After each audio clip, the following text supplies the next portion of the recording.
Hey guys, it's Cozy here. And as I'm sure you can guess from the title, today we are going to be talking about my thoughts and ideas on parasocial relationships and more specifically how they relate to politics. It's definitely going to be more of my own subjective view and how I perceive them today in modern culture. I hope you enjoy. Politics in this day and age can feel like it's a war of people and culture and not of policy and campaigns. I feel this way due to the fact that most politicians don't even run on policies primarily. They go for the very divisive issues that don't in all reality affect much of our lives.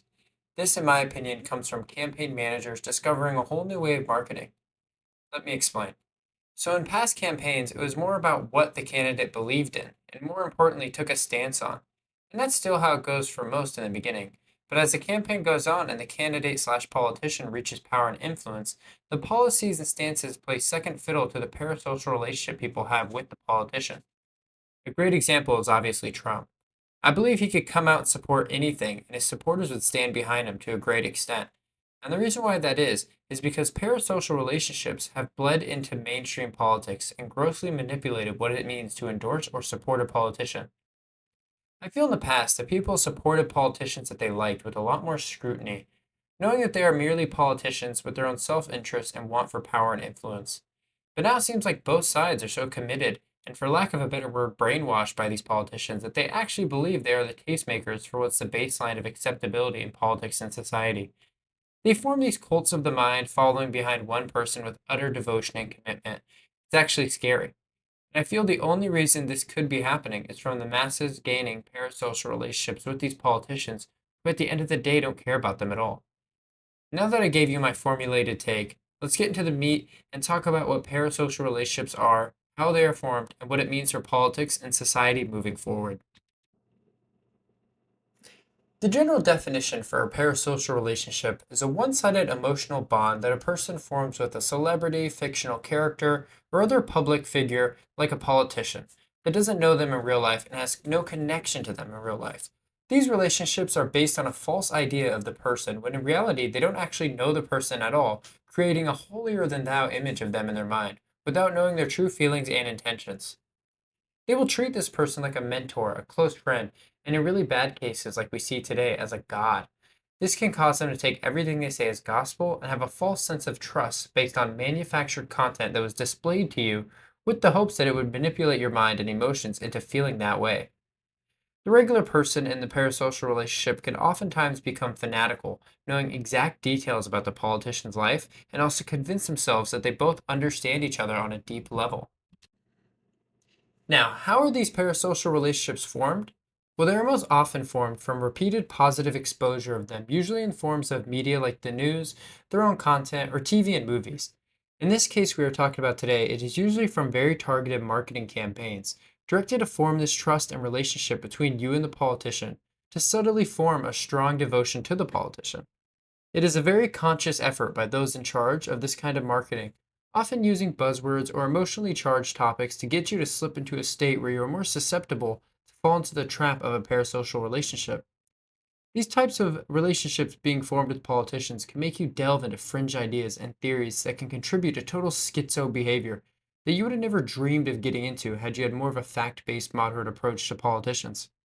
These types of relationships can often form with people who are lonely and searching for something to help cope with that, or similarly help to fill a void in their life, causing them to join communities based within a parasocial relationship with a politician.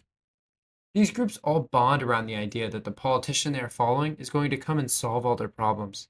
These big groups of people all locked in on a politician together usually are formed because of real social problems within the community, where the politician will come in with a usually half baked idea on how to fix it, or even worse, just use as a scapegoat for everyone to rally against with the leadership of the politician. When you bring these very real societal problems into the mix, and other more moderate, even headed politicians don't give an easy fix, it's because there isn't one. It opens up the path for a radical politician to come in, pry on emotion, and form that parasocial relationship. And the rest is history from there. How this will affect our future. So, all these things that I've laid out can cause problems for our society and the individuals within that society as a whole.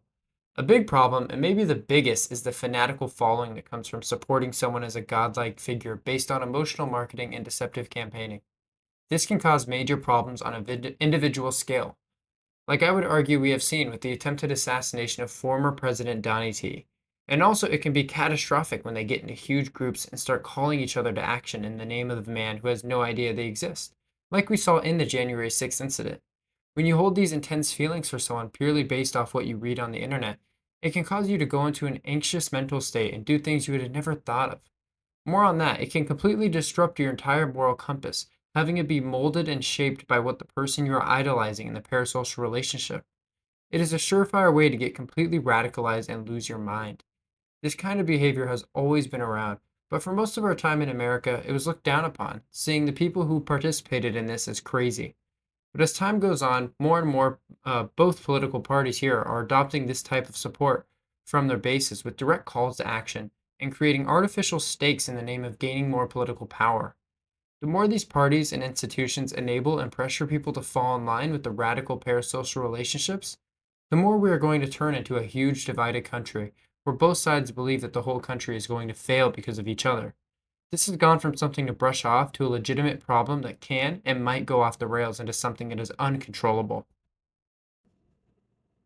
So, in conclusion, I feel that we have to take a step back from political leaders and see them for who they are, which is people looking to gain power and make money, while helping the betterment of the country in the process. That is not a bad thing. I don't think most of these politicians are evil and vile. I think they are just easy to fall for temptation and over time get lost in their own sauce, believing in the culture war nonsense they spew. Where it gets bad is when people get so lost they think these political leaders are above the everyday person and can do no wrong, which just isn't true. Money and power tends to corrupt all. My piece of advice is to follow the policy and realize change does not happen in big strides in any advanced populated society, well, within our civil society we have now. And we should be happy that we live in one of the best places to live of all time, with all the needs and comforts a human can dream of. Of course, we should always strive for better, but don't get tricked into thinking every election is all or nothing and that we need to ride for the current candidate. Thank you guys for watching. Make sure to leave a comment, get this comment section booming like the last one. Tell me why I'm wrong, right, or what I missed in this week's topic. And also make sure to like and sub, please, and thank you so much.